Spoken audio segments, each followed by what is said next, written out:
A 9-year-old boy draws a picture of his neighbor dead, and 2 days later she is. But when his drawings start showing his own father standing in fire, the family realizes something terrifying. The boy isn't just seeing death. He's being watched by it. Welcome back. As you enjoy the story, please don't forget to like, subscribe, and share with your friends. Now back to the story. Melissa gripped the steering wheel tighter than she meant to. Sweat trickled down her spine, soaking the back of her blouse despite the full-blast AC in the car. Lego's heat had a way of clinging to you even when it wasn't supposed to. But this wasn't about the heat. It was Marlon. He sat in the back seat, unusually quiet for a 9-year-old. No tapping his feet, no humming his offbeat tunes, no asking, "Mummy, are we almost there?" Just silence, and that heavy, watching silence that made Melissa's skin crawl. He had drawn it again. Another picture. This time, it was their next-door neighbor, Mrs. Unum, lying flat, arms spread out, her wrapper soaked in red. Red that streaked all the way to the edge of the page. Red crayon. Always the red crayon. Mrs. Unum had died the next morning. A heart attack, they said. But that was the third person in 2 months Marlon had drawn dying, with eerie accuracy, and then it happened. Melissa glanced at him through the rearview mirror. He was staring out the window, blinking slowly, lips barely moving like he was talking to someone only he could hear. "You okay, baby?" she asked, trying to keep her voice light. He nodded without looking at her. "He says she's next." "Who?" Melissa's voice tightened. "The woman with the crooked wig. The one that sings loud on Sundays." Melissa's heart stopped. Pastor Felix's wife. The sessions with Dr. Chike hadn't helped. "Early trauma manifests in different ways," he'd said, scribbling on his notepad like all psychologists do when they want to sound confident. "He lost his father under unresolved circumstances. It's possible these drawings are a coping mechanism. But how do you cope by predicting death?" She had taken Marlon to church, to a therapist, even to her Aunt Clara, who made her sleep with a Bible under her pillow for a week. Nothing helped. The drawings kept coming. Always the same formula: someone close. A portrait with wide, vacant eyes. A red smear across the chest or neck or sometimes head. Then 3 to 5 days later, dead. And now he was saying the pastor's wife? Melissa tried not to panic. "What else did he say?" Marlon finally looked at her. "Daddy's coming back soon." She almost slammed the brakes.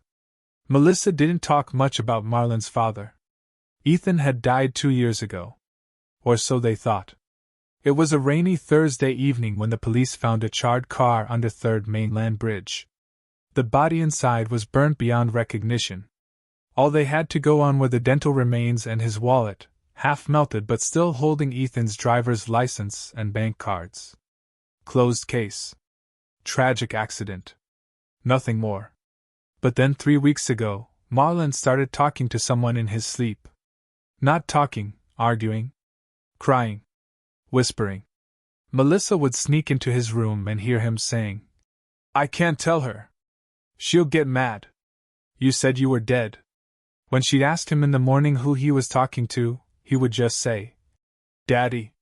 She tried to believe it was just grief. A child missing his father. Hallucinations. Dreams. But then he drew it. A man with Ethan's face. Standing in front of a fire. Hands bloody. One eye shut. Underneath, he had scrawled in a child's scribble. He said it wasn't supposed to happen. 2 nights later, Melissa was in the kitchen making jollof rice when Marlon screamed. She ran into his room, heart in her mouth, wooden spoon still in hand. Marlon was curled in a corner, trembling, eyes wide with terror. "He was here! He was here!" he shrieked. "Who? Who, Marlon?" "Daddy! He stood right there." He pointed to the edge of the bed. Melissa's hands shook. "Sweetheart, it's just a dream. You were dreaming again." "No! I'm not lying, Mummy!"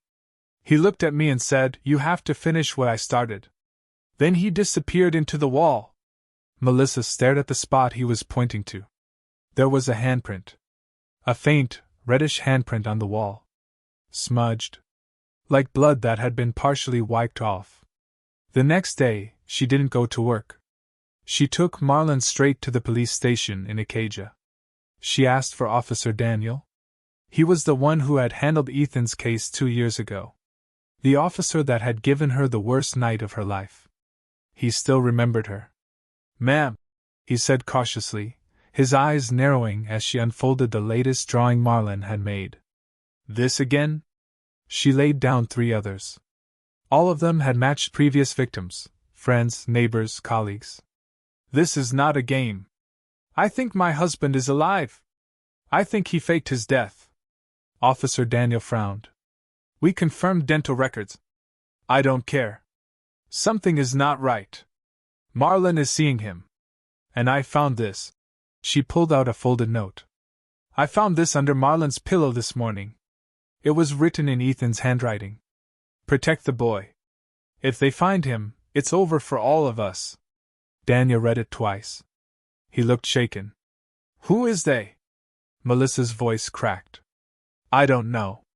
That night she sat in the living room, phone clutched in her hand, staring at the hallway leading to Marlon's room. Something had changed. She could feel it. A pressure in the walls. A heaviness in the air. Marlon had stopped talking.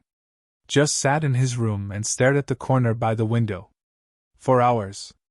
Melissa stood, walked to the door slowly, opened it gently. He was still awake. Sitting cross-legged on the bed. Hands on his lap. "What are you doing, baby?" He looked up at her. "The man in the suit was here again." Melissa's heart stopped. "What suit?" "The gray one. He comes with 2 other people. They stand outside the door. They say they're waiting for Daddy." Melissa stepped back slowly. "What do they look like?" "One has no face. Just smooth skin like plastic. The other one wears black gloves. He smells like smoke." She didn't know when she started crying. "Marlon, what do they want?" He looked at her with eyes far older than 9. "They said Daddy stole something. They said I'm the only one who can see it." 3 days later, Pastor Felix's wife died. Collapsed on the altar during praise and worship. No warning. No prior health issues. Her wig twisted sideways as her head hit the pulpit. Dead on arrival at the hospital. Melissa didn't attend the funeral. She was at the mortuary. Standing in front of a locked drawer. Officer Daniel stood beside her. He unlocked the cabinet and pulled out a charred wallet. "Marlon said something strange," Daniel said. "Said Ethan might have been working with someone. That this, whatever it is, didn't start with him. It goes deeper." Melissa nodded slowly, numb. "I want to exhume the body," she said quietly. Daniel turned to her. "Why?" She looked him dead in the eye. "Because Marlon said the man they buried wasn't his father." Melissa stood at the edge of the open grave, her hands trembling inside white latex gloves. Her face mask-itched, but she didn't dare remove it. Even the scent of the freshly upturned soil made her nauseous. The coffin was already halfway out. The air was heavy with rain clouds. Ominous. Waiting. Officer Daniel stood beside her, arms folded, lips tight. He had called in a quiet favor to reopen the grave. No cameras. No press. Just a nighttime operation with a skeptical pathologist, 2 grave diggers, and a floodlight powered by a whining generator. "Are you sure you want to see this?" Daniel asked her. "I have to," she said, her voice like glass. "I need to know if I buried my husband, or a lie." The diggers unlatched the coffin. One of them stepped back immediately, muttering something under his breath. The second hesitated, then pried the lid open. A body lay inside. But not Ethan. Not even close. Melissa collapsed to her knees, her head spinning. It wasn't Ethan in the coffin.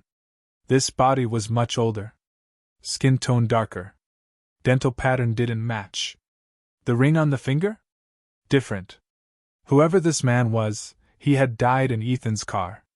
Burned beyond recognition. And the wallet found beside him? Ethan's.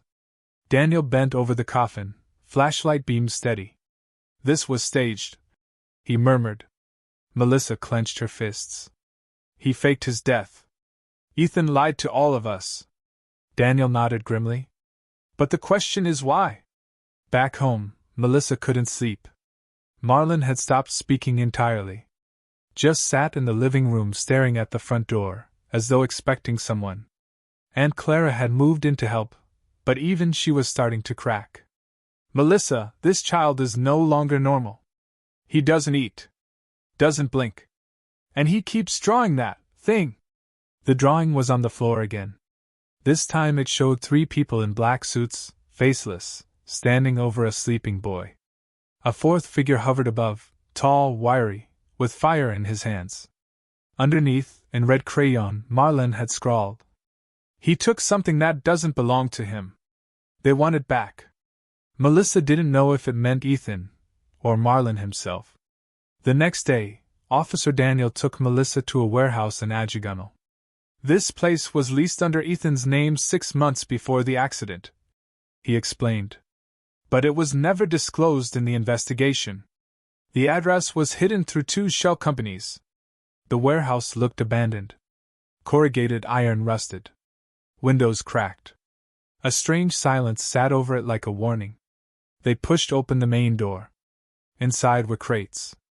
Dozens of them. Most were empty. Except for one in the center of the room. Daniel opened it. Inside were 3 locked metal boxes, labeled in permanent marker. Aura Lock 001. Do not touch. Property of alchemies. What the hell is this? Melissa whispered. Daniel shook his head. Your husband was into something. Something not normal. I think he was part of a group. Maybe even running it. They opened one of the boxes. Inside was a device. Circular. Glass core. Metal edges shaped like a spider's web. Glowing faint blue at the center. Melissa stepped back. That thing's alive. Daniel reached to close the lid. But just before it shut, a faint voice echoed from the box. A child's voice. Help me! That night, Melissa woke up screaming. The dream was different this time. She was standing on a beach. Alone. Waves crashing violently. In the distance, Ethan stood with Marlon, holding his hand. She ran toward them. But Ethan turned. His face was wrong. Too wide. Too calm. Eyes glowing faintly. He mouthed a single word. Run! And the sea behind them split open, revealing rows of faceless people in black suits, marching toward her. When she jolted awake, Marlon was standing beside her bed. Mommy, he said calmly. They're already inside the house. Melissa rushed to her living room and nearly fainted. Her door was unlocked. Windows wide open. Curtains moving without wind. On the floor was a new drawing, one she hadn't seen Marlon make. This one was different. It was the warehouse. In flames. And a man with Ethan's face, but dark, hollow eyes, holding the spiderweb device over his head like a trophy. Below, in red crayon. He didn't steal it. He made it. They want it back because it belongs to someone else. Melissa staggered back. What is it, Marlon? What does Daddy have? Marlon blinked slowly. It's not a thing. It's a part of someone. Someone? He nodded. Then whispered. He trapped a soul. That's why they're angry. Later that week, Daniel called her with urgency. We checked Alchemist. It's a registered research lab, based in Kenya.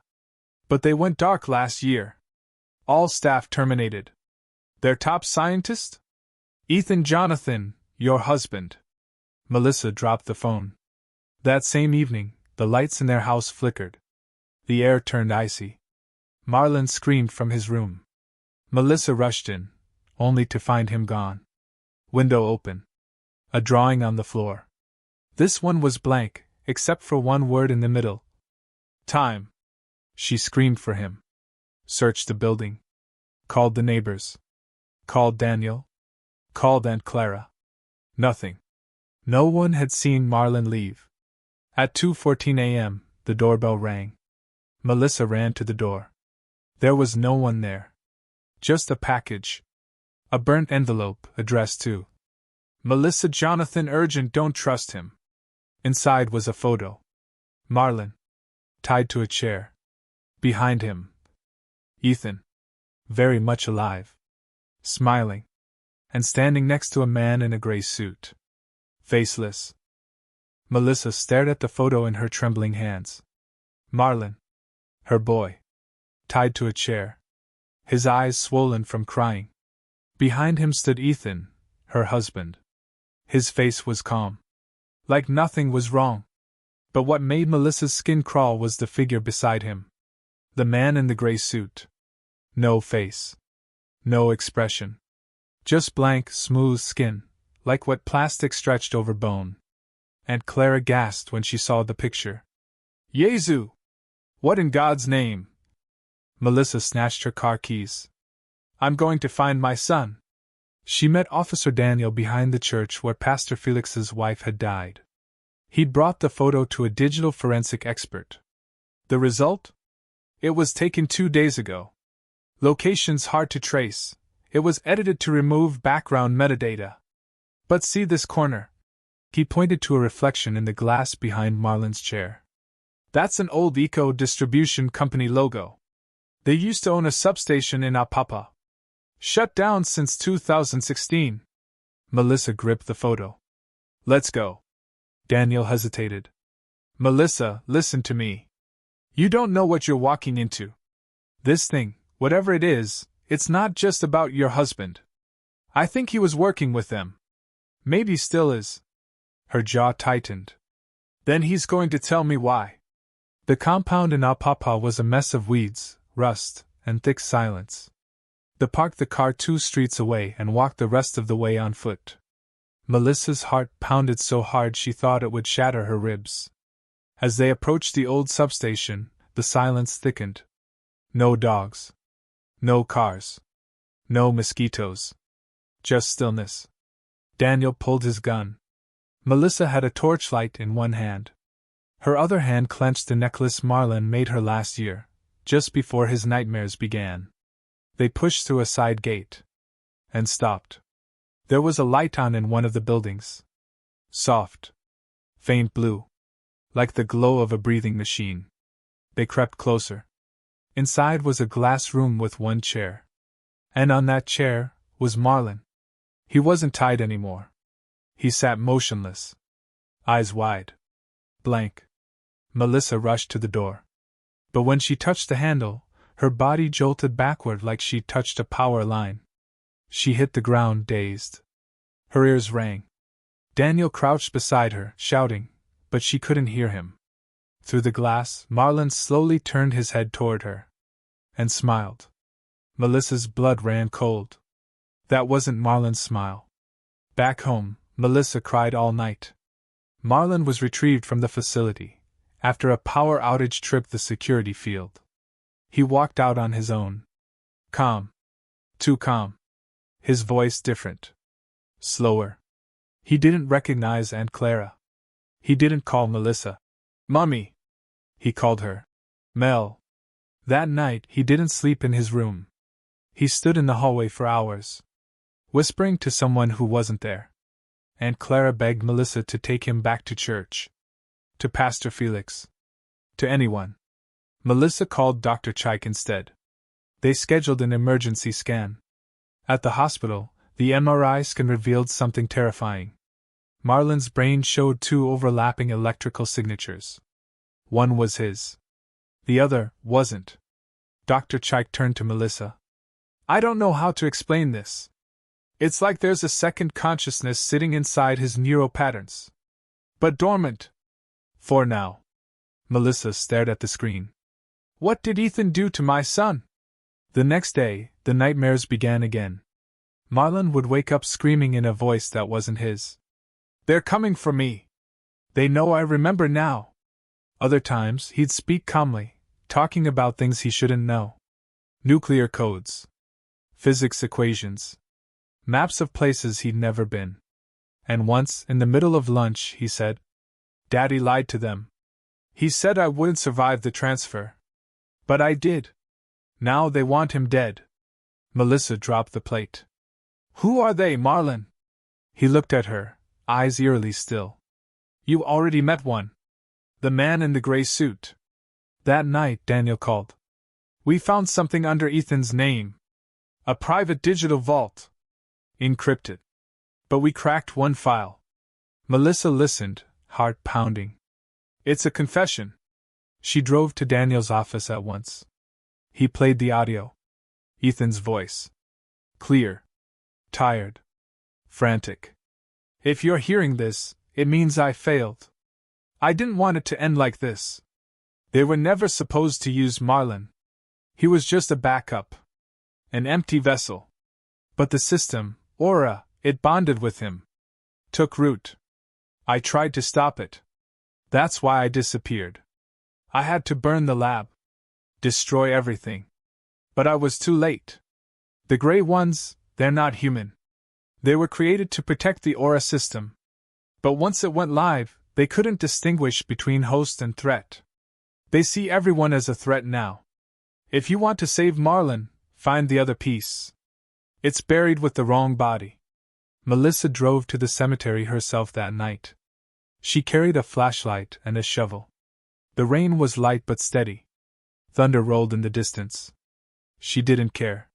She went to the grave they'd first opened, the one that was supposed to be Ethan's, and dug. Half an hour later, soaked to the bone and shaking, she struck something hard. Another box. Smaller than a coffin. She yanked it out, wiped off the mud. On the lid was a handprint burned into the metal. Inside, wrapped in an old bloodied coat, was another device. Just like the spiderweb one she'd seen in the warehouse, but cracked. And a note. Crumpled. Faded. Scribbled in Ethan's handwriting. Do not activate without both keys. The other host will destabilize. Protect Marlin.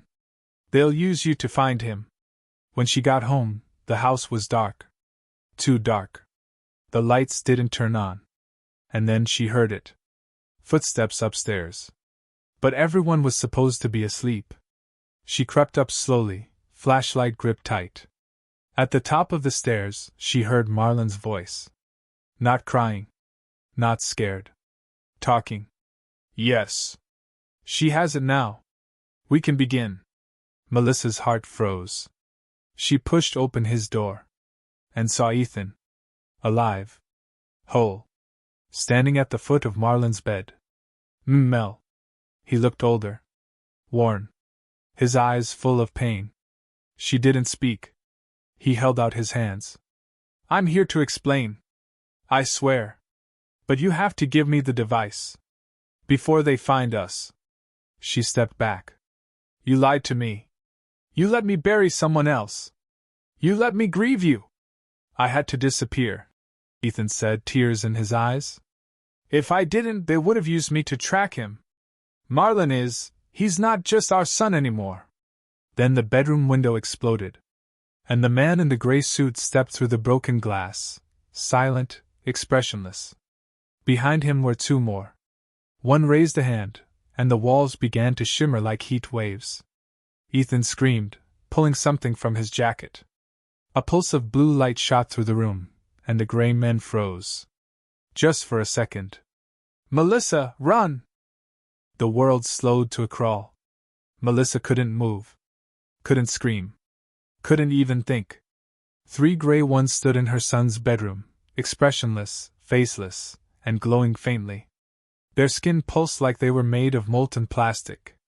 Ethan's arm extended forward, pulsing blue light from the device he'd fired. The gray ones staggered slightly, jerking like machines glitching. Run! Ethan roared again. But Melissa didn't move. She stepped in front of Marlin, shielding him. He's just a boy, she screamed. Ethan threw a metallic orb on the ground.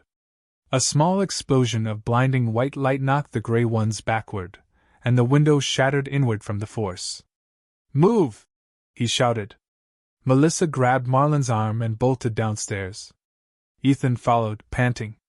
Get to the car! We don't have long! They drove for hours without speaking. Marlin sat between them, staring ahead blank. The boy she raised was still in there. Somewhere. But something else was sharing space with him now, something ancient, intelligent, and angry. Ethan finally broke the silence. I didn't create Aura. I stole it. Melissa's eyes widened. I was hired to help stabilize it. A consciousness-sharing program designed to transfer memory and personality from one vessel to another. It was meant for soldiers, astronauts, human backups. He gripped the wheel harder. But the Kenyan team, alchemists, they were doing something else. They wanted to extract souls, actual consciousness from dying people, and keep them alive inside hardware. Melissa turned slowly toward him. What does that have to do with Marlon? He was dying, Mel. Ethan's voice broke. Our son was dying. That fever? The doctors said he wouldn't survive the night. I was desperate. I had access to one of the test modules. I used it on him. You put something else inside our child? No. I put him inside the module, then uploaded it back into his own body. I tried to cheat death, and it worked. Ethan pulled over near a beach. The horizon was slowly turning gold with the first signs of dawn. But I didn't know, the module had already been used once. Melissa's breath caught in her throat. Used? By who? I don't know. They never told me. Whoever it was, they weren't human anymore. The Grey Ones weren't guardians. They were hunters. Their job wasn't to protect Aura, it was to contain it. Anyone who tried to tamper with it became infected with what Ethan called echoes, leftover fragments of the souls that had been uploaded into the device. They aren't here for Marlon, he said. They're here for what's inside him. He reached into his bag and pulled out 2 broken pieces of the spiderweb core. I designed a failsafe. These 2 pieces can extract the second consciousness and trap it again.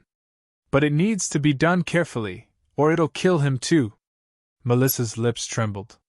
Can you do it? I'll try. They drove to the only safe place left, the abandoned warehouse in Ajigano. Daniel was already there, armed and pale. I don't believe half of what I've seen in the past week, he said. But I saw those things, and I want no part of it. Melissa nodded. Just help us by 5 minutes. That's all. They set up the core on a steel table. Marlon lay on a makeshift mattress. Silent. Still. The device began to hum as Ethan reassembled the failsafe. A soft vibration filled the room. The air shimmered. Melissa held her son's hand tightly. Ethan turned to her. Once I start, he may scream. He may beg. You can't stop me, no matter what. She nodded. I won't lose him again. The machine lit up. Blue arcs of energy flickered from its core, crawling up Marlon's arms, into his temples. At first, he didn't react. Then his eyes snapped open, and he screamed. Not in pain. In rage. His voice changed. Deepened. Echoed. You don't understand what I am. You can't cage me again. The Grey Ones appeared outside instantly, drawn by the energy surge. Daniel opened fire, buying them seconds. Ethan pressed forward, sweat pouring down his face. The machine beeped louder, spitting sparks. Marlon convulsed, eyes flashing blue and black. I see everything, the voice inside him roared. I was once a king. I was worshipped. The lights exploded overhead. You dared to make me a hostage. Ethan screamed back. You don't belong here. Melissa held Marlon tighter. Come back to me, baby. Come back. And then... silence. A pulse of light burst from the core. Blinding. Everything stopped. When the light faded, Marlon collapsed into Melissa's arms. Still. Breathing. His eyes fluttered open. Just one word. Mummy? She wept. Ethan fell to his knees, coughing blood. The machine had burned his arm. Badly. But he smiled through the pain. We did it. Outside, the Grey Ones stood silently. Then, one by one, they turned and walked into the rising sun, fading until they vanished into the light. 1 week later. Ethan turned himself in. Daniel promised to protect him. Melissa testified in court that the project he sabotaged had no oversight, no ethics committee, no permission to exist. The trial would go on for months. But Ethan's only concern was one thing. Marlin, he told Melissa through the glass, was the only thing I got right. 2 months later, Marlin drew again. This time, it was their house. Sun shining. No red. No shadows. Just Melissa, Ethan, Aunt Clara, and himself. Smiling. Underneath the drawing, he wrote, "I don't see death anymore." Melissa tucked it into a photo album. The past would always live with them. But so would healing. Thanks for watching. Please like, subscribe, share, and turn on your notification for more. Thank you, beautiful people.